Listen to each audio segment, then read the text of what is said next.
नमस्कार, जय हिंद, वंदे मातरम। प्यारे दोस्तों, आज हम प्रेमचंद जी के जीवन परिचय के बारे में चर्चा करेंगे। आइए देखते हैं प्रेमचंद जी का जीवन परिचय। तो प्रेमचंद जी का जीवन परिचय, प्रेमचंद जी का मूल जो नाम है वह है धनपत राय। प्रेमचंद जी का जन्म 1880 में हुआ। जिला वाराणसी, लम्ही गांव, उत्तर प्रदेश में इनका जन्म होता है। प्रेमचंद जी की कुछ प्रमुख ऐसी रचनाएं हैं जो यहाँ पर दी गई हैं, इनके बारे में चर्चा करते हैं। तो प्रेमचंद जी की प्रमुख रचनाएं सेवा सदन, प्रेमाश्रम, रंगभूमि, निर्मला, कायाकल्प, गबन, कर्मभूमि, गोदान, यह पूरी जो हैं यह उपन्यास हैं। यह सब जो हैं उपन्यास हैं। आगे है सोजे वतन, मानसरोवर के 8 खंड में इसको विभाजित किया गया है। गुप्त धन, यह इनके कहानी संग्रह हैं। करबला, संग्राम, प्रेम की देवी, यह नाटक है। कुछ विचार, विविध प्रसंग, यह इनके निबंध संग्रह हैं। तो इस प्रकार से प्रेमचंद जी के कुछ प्रमुख रचनाएं हैं, आपने देखा। पुनः एक बार देखते हैं। उपन्यास इनका सेवा सदन, प्रेमाश्रम, रंगभूमि, निर्मला, कायाकल्प, गबन, कर्मभूमि, गोदान। और इनकी कहानी संग्रह है सोजे वतन, मानसरोवर के 8 खंड, गुप्त धन, यह कहानी संग्रह है। नाटक है इनके करबला, संग्राम, प्रेम की देवी। और निबंध हैं कुछ विचार, विविध प्रसंग, यह इनके निबंध हैं। तो कुछ प्रमुख रचनाएं दी हैं इनमें, और भी इनकी बहुत सारी रचनाएं हैं, पर प्रमुख प्रमुख जो रचनाएं हैं उन रचनाओं को यहाँ बताया गया है। आगे देखते हैं कि प्रेमचंद जी का जन्म तो 1880 में हुआ, लेकिन इनकी जो मृत्यु है वह 1936 में होती है। 1936 में प्रेमचंद जी की मृत्यु हो जाती है। अब देखते हैं आगे कि प्रेमचंद जी ने अपने जीवन में कि जो शुरुआती जो दौर थे उनके, उस समय में उन्होंने बहुत से ऐसे जो लेख लिखे हैं वह उर्दू में लिखे हैं। और उर्दू में जो नवाब राय के नाम से उन्होंने लिखा, और बाद में उन्होंने हिंदी में लिखना प्रारंभ कर दिया। उन्होंने अपने साहित्य में जो है किसानों को, दलितों को, नारियों की जो वेदनाएं हैं उनकी वेदनाओं को, और साथ में वर्ण व्यवस्था की जो कुरीतियां हैं उनको मार्मिक चित्रण उनके साथ में किया है। देखते हैं कि प्रेमचंद जी के बारे में और अधिक जानकारी लेते हैं कि प्रेमचंद हिंदी कथा साहित्य के शिखर पुरुष माने जाते हैं।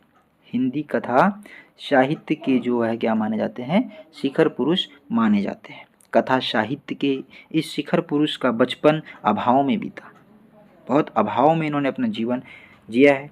कुछ पारिवारिक समस्याएं रही होंगी, उन अभावों के साथ साथ इन्होंने अपनी शिक्षा दीक्षा भी की।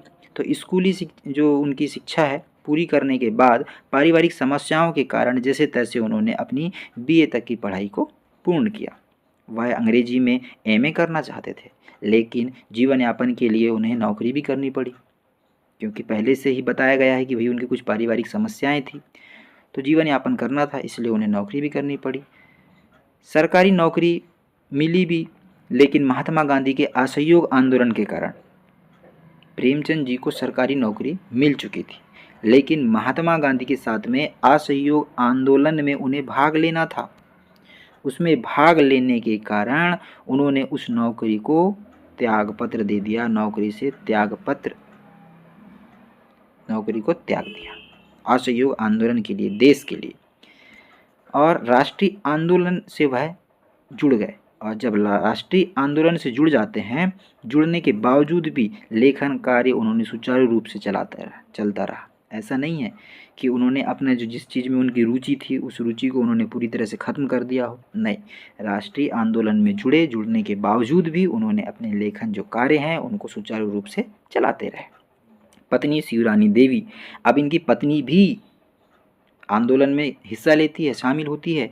शिवरानी देवी भी के साथ उन्होंने अंग्रेज़ों के खिलाफ आंदोलन लड़ा। शिवरानी देवी ने भी, बताइए, अंग्रेज़ों के साथ में क्या करते हैं, उन्होंने आंदोलन लड़ा। उनके जीवन का राजनीतिक संघर्ष उनकी रचनाओं में सामाजिक संघर्ष बनकर सामने आया, जिससे जीवन का यथार्थ और आदर्श दोनों था। अब देखो, उन्होंने जब राजनीतिक संघर्ष में वो जुड़ गए तो उस संघर्ष के कारण ही उनकी रचनाओं में जो रचना लिखने लगे, जो सामाजिक संघर्ष बनकर उनके जीवन में यथार्थ और आदर्श, यह दोनों चीज़ें सामने उभर कर आती है। इस प्रकार से देखिए, प्रेमचंद जी ने अपने नौकरी से त्यागपत्र देने के बाद जब असहयोग आंदोलन में लग गए, असहयोग आंदोलन में उन्होंने अब अहम भूमिका निभाई। भूमिका निभाते निभाते भी उन्होंने अपनी जो सामाजिक कुरीतियाँ हैं, सामाजिक जो समस्याएं हैं, जो किसान हो, दलित हो, नारी हो, उन सारी समस्याओं को ध्यान में रखते हुए भी बहुत सारे लेख उन्होंने लिखते रहे। अब आगे देखते हैं कि प्रेमचंद जी के बारे में कि हिंदी साहित्य के इतिहास में कहानी और उपन्यास की विधा के विकास का काल विभाजन प्रेमचंद को ही केंद्र में रखकर किया गया है। अब हिंदी साहित्य का जो इतिहास है, आप सभी ने पढ़ा हिंदी साहित्य का इतिहास, उस हिंदी साहित्य के इतिहास में काल विभाजन किया गया है। तो उस काल विभाजन में उनकी जो कहानी है, उपन्यास है, विधा के विकास का काल विभाजन प्रेमचंद को केंद्र में रखकर किया गया है। तो इसे उन्होंने कितने भागों में यहाँ पे विभाजित किया है? 3 भागों में विभाजित किया है। पहला है प्रेमचंद युग, पहला उसने विभाजित किया है प्रेमचंद युग। दूसरा उन्होंने यहाँ पर जो दिया है वह है पहला जो दिया गया है प्रेमचंद पूर्व युग दिया है, और दूसरा दिया है प्रेमचंद युग, और तीसरा इसमें है प्रेमचंदोत्तर युग। तो 3 युगों में बांटा है। पहला क्या है? प्रेमचंद पूर्व युग, दूसरा है प्रेमचंद युग, तीसरा है प्रेमचंदोत्तर युग।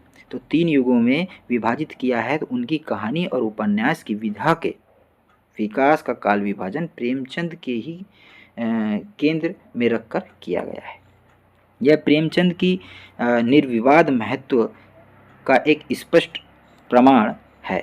मतलब उनके स्पष्ट एक प्रमाण मिलता है, उनकी जो कहानियाँ हैं, उनके जो उपन्यास हैं, उनको ध्यान में रखते हुए। वस्तुतः प्रेमचंद ही पहले रचनाकार हैं जिन्होंने कहानी और उपन्यास की विधा को कल्पना, अब देखिए जो प्रेमचंद है, उनकी जो कहानी है, उनके जो उपन्यास हैं कि विधा को कल्पना और रोमानियत का जो नाम दिया है और एक ठोस यथार्थ बनाया है, वो पहले ऐसे रचनाकार हैं वह प्रेमचंद ही हैं। यथार्थ की ज़मीन में जुड़कर उन्होंने कहानी लिखा है। ऐसा नहीं है कि वह एक किस्सों तक सीमित रह गई है, ऐसा बिल्कुल नहीं है। वह पढ़ने पढ़ाने की परंपरा में भी जुड़ी है। आज भी प्रेमचंद की किसी भी उपन्यास, किसी भी कहानी, नाटक को आप पढ़ लीजिए, उसमें ऐसे यथार्थवाद का चित्रण आपको देखने को मिलेगा।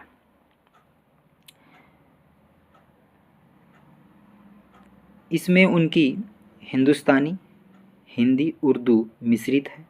भाषा का विशेष उनने योगदान रहा है उनका। उनके यहाँ हिंदुस्तानी भाषा अपने पूरे ठाडवार और जाति स्वरूप के साथ आई है। उन्होंने बहुत ही लिखते समय बातों को ध्यान में रखा है और भाषा का विशेष उनका योगदान रहा है।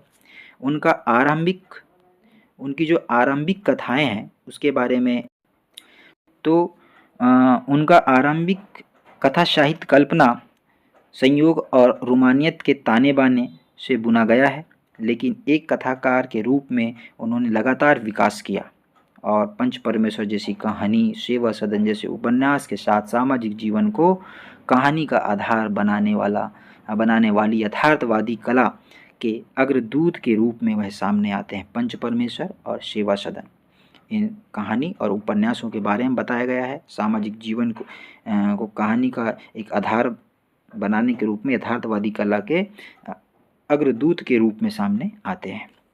यथार्थवाद के भीतर भी उन्होंने आदर्शोन्मुख यथार्थवाद से आलोचनात्मक यथार्थवाद तक की विकास यात्रा में प्रेमचंद ने इसको पूरा किया है। यथार्थवाद के बारे में यहाँ पर बताया गया है। तो आदर्शोन्मुख यथार्थवाद स्वयं उन्हीं की गढ़ी हुई संज्ञा है। यह एक कहानी और उपन्यास के क्षेत्र में किए गए उनके ऐसे रचनात्मक प्रयासों पर लागू होती है जो कटु यथार्थ का चित्रण करते हुए भी समस्याओं और विरोधों को अंततः एक आदर्शवादी और मनोवांछित समाधान तक पहुंचा देती है। सेवा सदन, प्रेमाश्रम आदि उपन्यास और पंच परमेश्वर, बड़े घर की बेटी, नमक का दरोगा आदि कहानियाँ ऐसी ही हैं। बाद की उनकी रचनाओं में यह आदर्शवादी प्रवृत्ति कम होती गई। मतलब धीरे धीरे उन्होंने आदर्शवादी जो प्रवृत्ति है, आदर्शवादी रूप से जो लिखते थे, वो धीरे धीरे क्या होने लगी, कम होती गई और धीरे धीरे वह ऐसी स्थिति तक पहुंच गए जहां कठोर वास्तविकता को प्रस्तुत करने में वे किसी तरह का समझौता नहीं करते थे। अब इसमें कुछ बताया गया है। गोदान, उपन्यास और पूस की रात, कफन आदि कहानी इनके सुंदर उदाहरण हैं। आप इनके जो धीरे धीरे जब यथार्थवाद कम होता है तो कुछ ऐसी इन्होंने कहानी उपन्यास लिखी हैं, उनके बारे में यहाँ बताया गया है कि गोदान है, पूस की रात है, कफन है। ये बहुत ही सुंदर उदाहरण उनके देखने को मिलते हैं। और गोदान, पूस की रात, कफन, इसे आप सब ने पढ़ा भी होगा, इससे आप परिचित भी होंगे। तो इस प्रकार से प्रेमचंद जी के कुछ हमने जीवन परिचय देखे, उनके वास्तविक जीवन को देखे, कैसे उन्होंने जीवन जिया, कैसे देश के लिए उन्होंने अपना योगदान दिया। तो प्रेमचंद जी का जन्म होता है 1880 में, मृत्यु होती है 1936 में। और इनका जो जन्म हुआ था वह जिला इनका वाराणसी है और लम्ही गांव है, उत्तर प्रदेश के अंतर्गत आता है। प्रेमचंद जी के कुछ हमने रचनाएं देखे थे, जैसे इसमें उपन्यास देखे थे हमने। उपन्यास में सेवा सदन है, प्रेमाश्रम है, रंगभूमि है, निर्मला है, कायाकल्प है, गबन है, कर्मभूमि, गोदान, ये उनके उपन्यास हैं। हमने कुछ इनके कहानियाँ भी देखे थे, सूजे वतन, मानसरोवर के 8 खंड, गुप्तधन, ये इनकी कहानियाँ थी। हमने नाटक भी देखा था, करबला, संग्राम, प्रेम की देवी, और कुछ हमने निबंध भी देखे थे, कुछ विचार और विविध प्रसंग। तो ये इनके क्या थे, निबंध थे। तो इस प्रकार से प्रेमचंद जी का जीवन परिचय था। उम्मीद करते हैं आपको अवश्य अच्छा लगा हो, समझ में आया होगा।